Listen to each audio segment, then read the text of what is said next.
Hello friend, मैं आनंद राज। आप सबको के भी देखिए, आज हम बीएड सेकेंड ईयर का देखिए बहुत वीवीआई क्वेश्चन है। देखिए अभी जेपी यूनिवर्सिटी का एग्जाम होने वाला है आपका सेकेंड ईयर का 27 तारीख से। तो देखिए उनके सी9 के यूनिट 4 में बहुत वीवीआई क्वेश्चन है, समझे।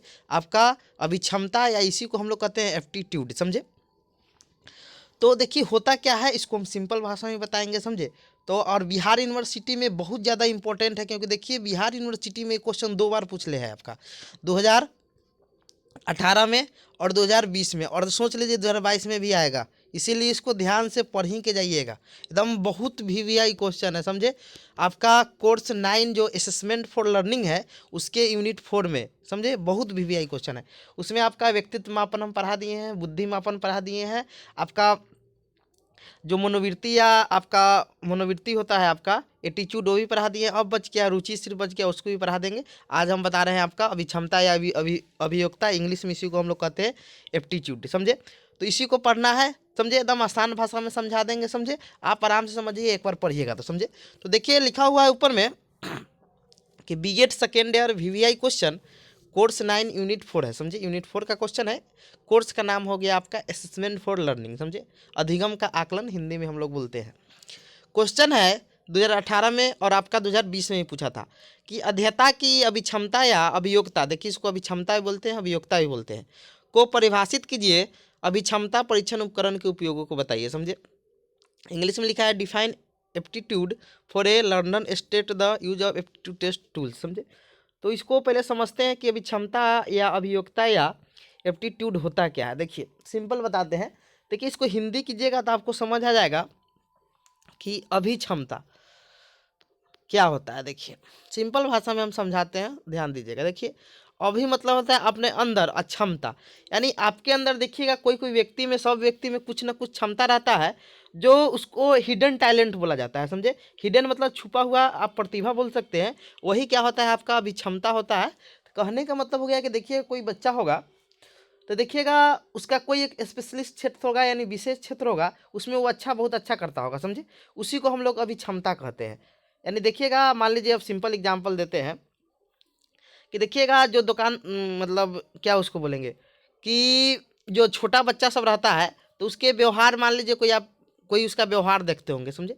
अब व्यवहार देखते होंगे आप, तो कहते होंगे कि बच्चा सियान होगा, मतलब जब क्या बोलते हैं कि जब बड़ा होगा तो बच्चा डॉक्टर बनेगा, इंजीनियर बनेगा, मतलब उसका एक्टिविटी देख के आप बताते हैं। उसी को हम लोग क्या कहते हैं, अभी क्षमता कहते हैं। तो आइए हम देखते हैं क्या लिखे हैं इंट्रोडक्शन में। लिखा है कि प्रत्येक व्यक्ति में कुछ ऐसी जन्मजात योग्यताएं, क्षमताएं अथवा प्रतिभाएं होती है जो भविष्य में किसी क्षेत्र विशेष में सफलता प्राप्त करने में सहायता प्रदान करती है। यानी कहने, मान लीजिए कोई छोटा बच्चा होगा और कोई, मान लीजिए कोई चीज़ को तोड़कर फिर जोड़ देता होगा, तो आप कहिएगा ना इंजीनियर बनेगा, मतलब एक उसका क्षमता है। अभी देखिएगा छोटे छोटे बच्चा सब रहता है, तो मोबाइल वाइल में बहुत ज़्यादा अथी है, बहुत बच्चा मतलब गिटार उटार बजाने में अच्छा लगता है, तो कहिएगा ना संगीतकार बनेगा। या तो यह कहने का मतलब वही है कि प्रत्येक व्यक्ति में कुछ ऐसी जमजात, देखिए जो आपका अभी क्षमता या एप्टीट्यूड जो होता है आपका, वो जमजात होता है, याद रख, बनी बाई बर्थ होता है। ये चीज़ क्वेश्चन कई बार पूछा गया है, तो याद रखिएगा, जमजात होता है यानी जन्म से ये चीज़ आपके अंदर रहता है। तो प्रत्येक व्यक्ति में कुछ ऐसी जमजात योग्यताएं, क्षमताएं अथवा प्रतिभाएं होती है जो भविष्य में किसी क्षेत्र विशेष में सफलता प्राप्त करने में सहायता प्रदान करती है। यह योग्यता व्यक्ति के व्यवहार से दृष्टिगोचर होती है। यानी एक्टिविटी, यानी आप जैसा एक्टिविटी, देखिए व्यवहार किसे कहते हैं, वैसी क्रिया जो हमें बाहर रूप में दिखाई दे उसे हम व्यवहार कहते हैं, समझे। और इसको जेबी वाटसन सबसे पहले बताए थे, इसलिए व्यवहारवादी मनोवैज्ञानिक भी कहते हैं, आप लोग पढ़ेंगे फर्स्ट ईयर में। तो देखिए कह रहा है कि जो उसका अभी क्षमता होगा, वो उसके व्यवहार से क्या होगा, दृष्टिगोचर यानी दिखाई देगा, समझे। तो वही लिखा हुआ है कि में सफलता प्रदान करती है। यह योग्यता व्यक्ति के व्यवहार से दृष्टिगोचर होती है। इसी योग्यता को मनोविज्ञान की भाषा में अभी क्षमता यानी एप्टीट्यूड कहते हैं, समझे। यानी आपके अंदर कोई ऐसा टैलेंट होगा, समझे, वो आपके व्यवहार से दिखाई देता होगा, समझे। कोई अब छोटा बच्चा है, तो अब क्रिकेट अच्छा खेलेगा तो उसको बहुत कहना कहता है सचिन तेंदुलकर बनेगा, विराट कोहली बनेगा, समझे। यानी वो आपके अंदर जमजात है, समझे। और आप उसके आधार पर भविष्यवाणी भी कर देते हैं कि बच्चा आगे जाके ये चीज़ करेगा, समझे। तो उसी को मनोविज्ञान के भाषा में हम लोग क्या कहते हैं, अभी क्षमता कहते हैं। हिडन टैलेंट बोल सकते हैं, यानी छुपा हुआ प्रतिभा। जैसे मान लीजिए अभी देखिएगा टिकटॉक चाहे जितना भी चीज़ जो आया है डिजिटल प्लेटफॉर्म नहीं होता तो बहुत अभी देखिएगा मतलब टिकटॉक के माध्यम से, जैसे आप एक छत्तीसगढ़ के जो अभी जो क्या बचपन का प्यार जो गाना गाया था, तो क्या हुआ कि उसका वीडियो वायरल नहीं होता, उसमें क्षमता था कि अच्छा गाता है समझे, लेकिन एक अच्छा प्लेटफॉर्म नहीं मिला, लेकिन अच्छा प्लेटफॉर्म मिला सोशल मीडिया पर, उसका वीडियो वायरल हुआ। तो क्या हुआ कि उसको देखिए अब बादशाह के साथ मतलब गाना गा रहा है, मतलब ये सब मतलब ऐसा मतलब उसके साथ मतलब हो गया समझे, तो इसी को अभी क्षमता कहते हैं, मतलब हिडन टैलेंट बोल सकते हैं। फिर लिखा है कि व्यक्ति के ऐसे जमजात योग्यताओं को जैसे जैसे अनुकूल वातावरण, देखिए अब उसको जैसा जैसा अनुकूल वातावरण, जैसे मान लीजिए छोटा बच्चा है अच्छा क्रिकेट खेलता है समझे, और उसको अच्छा वातावरण मिलेगा, अब तो वो क्या करेगा उसमें और निखार आएगा, उसको और अच्छा कर सकता है उस क्षेत्र में समझे। तो व्यक्ति के ऐसे जमजात योग्यताओं को जैसे जैसे अनुकूल वातावरण मिलता है, इन योग्यताओं मतलब योग्यताओं यानी जमजात योग्यताओं में निखार आने लगता है, यानी उसमें और अच्छा बच्चा करने लगता है समझे, निखार आने लगता है। यानी मान लीजिए आप में जो टैलेंट होगा उसको आप अच्छा और वातावरण आपको मिलेगा, वैसा माहौल मिलेगा, तो आप और उस क्षेत्र में और आप अच्छा कर सकते हैं। फिर लिखा है अभिक्षमता जमजात बीजरूप योग्यता होती है जो वातावरण शिक्षण और प्रशिक्षण के द्वारा विकसित की जाती है। देखिए यानी कहने का मतलब हुआ कि आपके अंदर अभिक्षमता एक बीज के समान है, बीज आपके अंदर है और उसको आप जैसा वातावरण दीजिएगा, अच्छा वातावरण दीजिएगा तो अच्छा निकलेगा समझे, और उसको प्रशिक्षण के द्वारा आप क्या कर सकते हैं कि और अच्छा कर सकते हैं। मान लीजिए कोई गाना अच्छा गाता होगा तो उसको अच्छा प्लेटफॉर्म मिल जाएगा, चाहे अच्छा मिल जाएगा तो वो क्षेत्र में मतलब बहुत अच्छा आगे जा सकता है समझे। तो वही लिखा है कि अभी क्षमता जमजात बीज रूप योग्यता होती है, बीज रूप यानी बीज है आपके अंदर, लेकिन आप उसको अच्छा वातावरण दीजिएगा तो अच्छा हो पाएगा समझे। तो अभी क्षमता जमजात बीज रूप योग्यता होती है जो वातावरण शिक्षण और प्रशिक्षण के द्वारा विकसित किया जाए, मतलब जितना उसको प्रशिक्षण दीजिएगा तो वह चीज़ और अच्छा होगा। दूसरी बात यह है कि यह किसी व्यक्ति विशेष की रुचि रुझान एवं योग्यता को इंगित करती है। यानी मान लीजिए आप तो आप क्रिकेट खेलने में छोटा बच्चा था, क्रिकेट में क्या है कि पता चल रहा है बच्चा को उसमें रुचि है, रुझान है समझे। तो ये कह रहा है कि किसी व्यक्ति विशेष की रुचि रुझान एवं योग्यता को इंगित करती है कौन, आपका तो अभिक्षमता, जो उसके कार्य में भावी सफलता के, भावी मतलब भविष्य में भावी सफलता के लिए आवश्यक होती है। फिर लिखा है कि कोई बच्चा भविष्य में क्या बनेगा, जैसे संगीत डॉक्टर इंजीनियर अथवा और कुछ भी, यह उसकी अभी क्षमता पर निर्भर करती है समझे। अब बच्चा का अंदर से हलाइए ना कि अब मान लीजिए कोई बच्चा का हमको बनना है डॉक्टर और उसके पापा कहना करेगा ना जो इंजीनियर बन तू, तो फिर वो अच्छा अपना क्षेत्र में नहीं कर पाएगा। यानी क्या वही चीज़ कहा है, कोई बच्चा भविष्य में क्या बनेगा, जैसे संगीत मतलब सिंगर डॉक्टर इंजीनियर अथवा और कुछ, यह उसकी अभी क्षमता पर निर्भर करता है। जिस बच्चे में जैसा भी क्षमता होगी वह उसी दिशा में विकास करता है। मान लीजिए कोई डॉक्टर बनने में अभी क्षमता है तो डॉक्टर की ओर विकास करेगा, कोई इंजीनियर तो इंजीनियर की तरफ विकास करेगा। अब लिखा है अभी क्षमता का अर्थ एवं परिभाषा, यानी meaning and definition of aptitude. लिखा है अभी क्षमता को अंग्रेजी भाषा में एप्टीट्यूड कहते हैं, सॉरी अभी क्षमता अंग्रेजी भाषा के एप्टीट्यूड शब्द का हिंदी रूपांतरण है। इस एप्टीट्यूड शब्द की उत्पत्ति लैटिन भाषा के एप्टोस शब्द से हुई है, जिसका अर्थ के लिए उपयुक्त होता है, यानी आप इसके लिए उपयुक्त है समझे। अब लिखा है कि विभिन्न मनोवैज्ञानिकों एवं शिक्षा शास्त्रियों ने अपने तर्क एवं चिंतन के आधार पर अभिक्षमता के निम्नलिखित परिभाषा दी है। पहला है टेक्सलर के अनुसार समझे, टेक्सलर के अनुसार अभिक्षमता व्यक्ति की वह वर्तमान दशा है जो उसकी भविष्य की क्षमताओं की ओर संचार करती है। लेकिन कह रहा है कि हम क्षमता क्या है कि व्यक्ति की वह वर्तमान दशा है समझे जो उसकी भविष्य की क्षमताओं की ओर, कि भविष्य में अच्छा कर सकता है, मतलब आगे बढ़ाने का अति करता है। दूसरा है बिंघम के अनुसार अभिक्षमता किसी व्यक्ति के प्रशिक्षण के पश्चात उसके ज्ञान दक्षता या प्रतिक्रियाओं को सीखने की योग्यता है। जो अभिक्षमता है क्या है, किसी व्यक्ति के प्रशिक्षण के पश्चात उसके ज्ञान दक्षता या प्रतिक्रियाओं को सीखने की योग्यता है। तीसरा का क्वेश्चन है वारेन, तीसरा का डिफिनीशन है वारेन के अनुसार कि जमजात एवं भविष्यमुखी योग्यताओं क्षमताओं अथवा प्रतिभाओं को व्यक्ति का अभिक्षमता कहते हैं। यानी आपका जमजात एवं भविष्यमुखी जो योग्यता है, आपका क्षमता है अथवा प्रतिभा है, उसी को व्यक्ति क्या कहा जाता है, अभिक्षमता कहते हैं। 3 डिफिनीशन है, इसमें से कोई 2 लिख सकते हैं एग्जाम में, मन है तो तीनों लिख दीजिए। अब देखते हैं अभिक्षमता की विशेषता है। लिखा है अभिक्षमता की निम्नलिखित विशेषता है। पहला है अभिक्षमता किसी व्यक्ति के वर्तमान गुणों का वह समुच्चय मतलब सेट होता है, समुच्चय है जो उसकी भविष्य की क्षमताओं की ओर इंगित करता है। भविष्य में ये बच्चा अच्छा करेगा उसको इंगित करता है। दूसरा है कि अभिक्षमता से हम व्यक्ति के रुचि, योग्यता, रुझान के संबंध में जान सकते हैं। समझे, उसका क्या रुचि है, उसकी मान लीजिए कोई अच्छा क्रिकेट खेलता, कहेंगे क्रिकेट में का रुचि है। समझे। तीसरा है कि अभिक्षमता मूर्त या वस्तु नहीं है। मूर्त मतलब दिखाई नहीं देगा आपके अंदर। समझे, मूर्त या वस्तु नहीं है बल्कि यह एक अमूर्त प्रत्यय है। समझे, अमूर्त क्या है कि आपको अमूर्त मतलब जो दिखाई नहीं देता है, अमूर्त मतलब जो दिखाई, जैसे भगवान आपको दिखाई नहीं देता, अमूर्त है। समझे, अब भगवान का मूर्ति देख रहे हैं, वो आपका मूर्त हो गया। जो एक गुण को व्यक्त करती है जो व्यक्ति के व्यवहार से दृष्टिगत होती है, यानी जो आपका अभी क्षमता होती है किससे मतलब दृष्टिगोचर होती है, तो आपके व्यवहार, जैसा व्यवहार कीजिएगा, व्यवहार मतलब वैसा क्रिया जो हमें बाहर रूप से दिखाई देता है। समझे, यानी आप क्रिकेट खेलने में अच्छा था, आपका एक क्रिया कर रहा है। चौथा है अभिक्षमता पर योग्यता रुचि का गहरा प्रभाव पड़ता है। समझे, मतलब योग्यता रुचि आपका रहेगा तब ना आप उस क्षेत्र में आपका मन लगेगा। तो वही करा कि अभिक्षमता पर योग्यता रुचि का गहरा प्रभाव पड़ता है। पांचवा है अभिक्षमता व्यक्तित्व का अंग मानी जाती है, अर्थात यह व्यक्ति के गुण या उसकी विशेषताओं की ओर संकेत करता है। यानी व्यक्तित्व का क्या है, यह अंग है, अर्थात यह व्यक्ति के गुण या उसकी विशेषताओं की ओर संकेत करता है। अगला है कि अभिक्षमता से व्यक्ति के वर्तमान की योग्यता के आधार पर भविष्यवाणी करती है। यानी अभिक्षमता से व्यक्ति के वर्तमान की योग्यता के आधार पर क्या करती है, भविष्यवाणी करती है।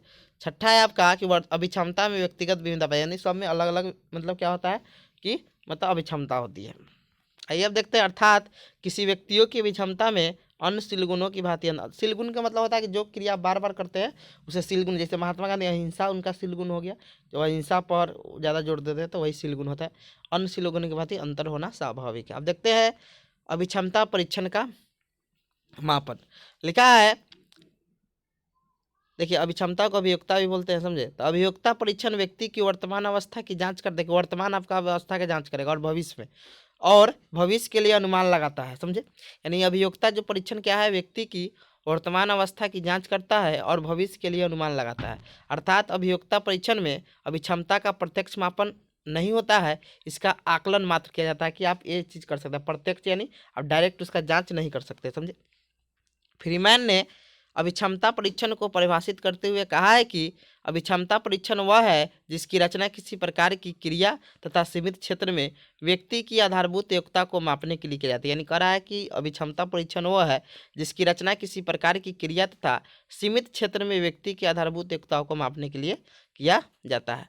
अब देखिए लिखा है कि अभिक्षमता मापन हेतु अभिक्षमता परीक्षणों का उपयोग किया जाता है। मतलब अभिक्षमता मापन हेतु किसका प्रयोग किया जाता है, तो अभिक्षमता परीक्षणों का उपयोग किया जाता है। प्रकृति के आधार पर अभिक्षमता परीक्षण तीन प्रकार के होते हैं। पहला है आपका समान अभिक्षमता परीक्षण यानी जनरल एप्टीट्यूड टेस्ट। लिखा है समान कार्य क्षमता का माप, कार्य क्षमता उसी को बोलते हैं, अभिक्षमता को ही। समान अभिक्षमता का मापन करने हेतु समान अभिक्षमता परीक्षण का उपयोग किया जाता है। यह परीक्षण व्यक्ति की समान बुद्धि, जनरल मतलब बुद्धि अब 140 होगा तो कहेंगे बच्चा अच्छा मतलब है, सामान्य बुद्धि, मानसिक योग्यता को मापना करता है। मतलब यह परीक्षण व्यक्ति की समान बुद्धि, मानसिक योग्यता को क्या करता है, मापन करता है। समान बुद्धि द्वारा उपलब्धि या विद्यालय सफलता, मान लीजिए कोई बच्चा अच्छा नंबर ले आता है तो पता करेंगे वहाँ बच्चा आगे जाके बहुत अच्छा करेगा। समान बुद्धि द्वारा उपलब्धि या विद्यालय सफलता का सफलतापूर्वक कथन किया जा सकता है। नहीं कथन नहीं होगा, मापन होगा, सफलतापूर्वक मापन होगा यहाँ पर। समझे, यहाँ पर थोड़ा ठीक कर लीजिएगा, यहाँ पर क्या होगा आपका, तो मापन होगा। समझे, मापन किया जाता है। कुछ विद्वान इसे शैक्षणिक अभिक्षमता परीक्षण भी कहते हैं, क्योंकि यह शैक्षणिक है। देखिए अब मान लीजिए समान बुद्धि के आधार पर क्या था, विद्यालय सफलता जो आपका मार्क्स आएगा उसके आधार पर आपका मापन होगा, तो इसको शैक्षणिक अभिक्षमता परीक्षण भी कहते हैं। तो हो गया समान। अब देखिए वेधक अभिक्षमता परीक्षण, वेधक अभिक्षमता परीक्षण। लिखा है यहाँ मेढक लिख दिया, मेधक लिख दिया। समझे, यहाँ पर ठीक कर लीजिएगा, वेधक लिख लीजिएगा। समझे, वेधक अभिक्षमता परीक्षण, इसमें श्रृंखला प्रकार के परीक्षण होते हैं। श्रृंखला मतलब एक सीरीज में रखा जाता है। समझे, श्रृंखला प्रकार के परीक्षण होते हैं या अनेक परीक्षण का समूह या श्रृंखला होती है, अथवा इस प्रकार के परीक्षणों में अनेक उप परीक्षण मतलब उसका उपभाग बोल सकते हैं। समझे, होते हैं। ये विभिन्न परीक्षणों या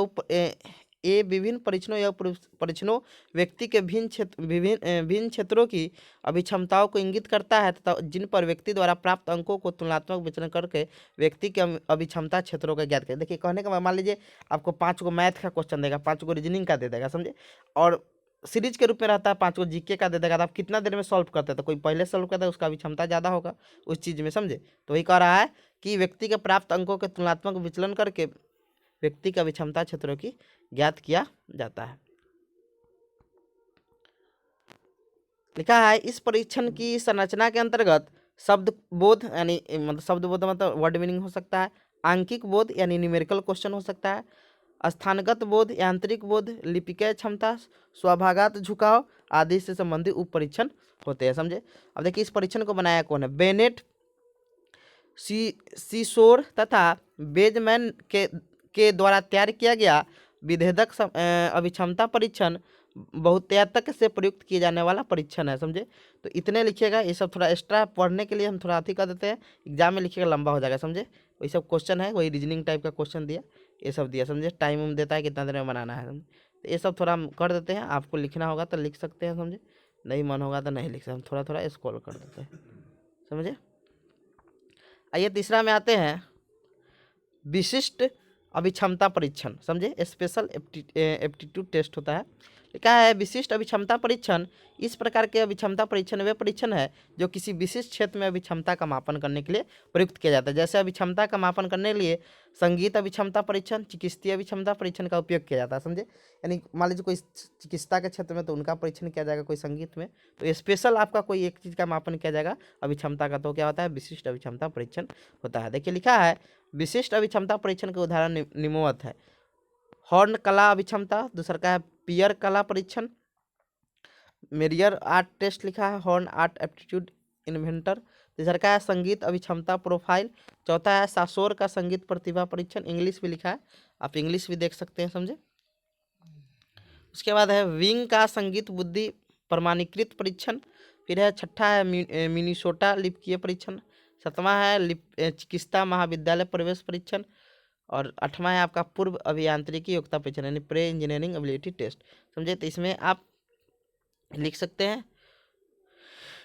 फिर आपका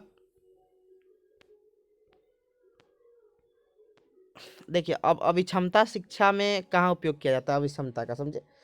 तो देखिए लिखा है अभिक्षमता परीक्षण का क्षेत्र बृहद है, निर्देशन तथा परामर्श सेवा में इसका उपयोग बहुत ज़्यादा, क्योंकि आपका क्वेश्चन था कि इस परीक्षण का उपयोग कहाँ करते हैं। समझे। तो अभिक्षमता परीक्षण का क्षेत्र बृहद यानी बड़ा है, निर्देशन तथा परामर्श सेवा में अभिक्षमता परीक्षण का बहुतायत से होता है।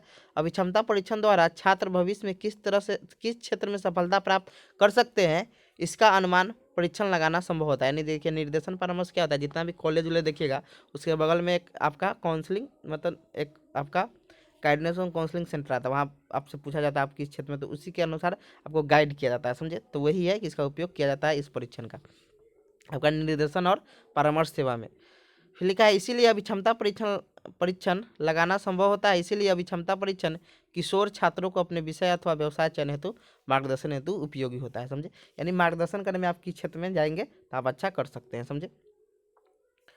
शैक्षणिक एवं व्यावसायिक क्षेत्रों के चयन के लिए अभिक्षमता परीक्षण का उपयोग किया जाता है। विभिन्न व्यावसायिक तथा शैक्षणिक अभ्यासक्रमों में छात्रों का चयन अभिक्षमता परीक्षण के आधार पर किया जाता है। देखिए एंट्रेंस एग्जाम लिया जाता है ना, उसी को हम लोग मतलब क्या बोलेंगे कि अभिक्षमता परीक्षण वही होता है आपका एक एप्टीट्यूड टेस्ट।